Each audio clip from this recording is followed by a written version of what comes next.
Mashinani shu egasini labziga ishonib, mashinaning baraka bo'lgan. O'rtoqlar, bugungi ishlarimizdan Gentra. Akam 2022-yil mana shu Gentrani otaxonga, padarga qilgan ekanlar. O'likisdan olgan ekanlar labziga ishonib. Hozir mashinamizni sotayotgan ekanlar. Mashinamizda mana shu ikkita eshigida, parokida, nari orqa kirilosida kichkinagina petno chiqib qoldi. Mana bu eshikning moldinni tegida, parokida.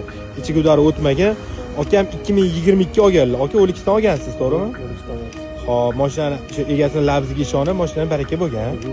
Hozir nima bo'pti? Mana shu o'zingiz men aytsam, hozir ko'pchilik yolg'on deb aytadi. Labziga ishonib sotdik, kecha qo'yonni tirab sotdik, lekin yaxshi. Toza deb sotdik. Toza deb sotdik.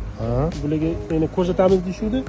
Xolislik ko'rsatmasanglar bo'ladi. O'zim mashinam dedim, o'zim nolligidan qayraganmiz dedim.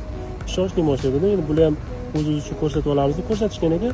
Kraska chiqib qolibdi. Keyin bularga ham ziyon bo'lmasa, bizga ham agar norozi bo'lsanglar, offsetga narxlatib pulini chiqarib beramiz. Xo'p, qarang, mashina nechi pulga baraka bo'ladi? 12700 ga baraka bo'ladi. Hozir o'rtacha $2000 o'tib bering deb mana shu kraska joyiga so'rashyapti.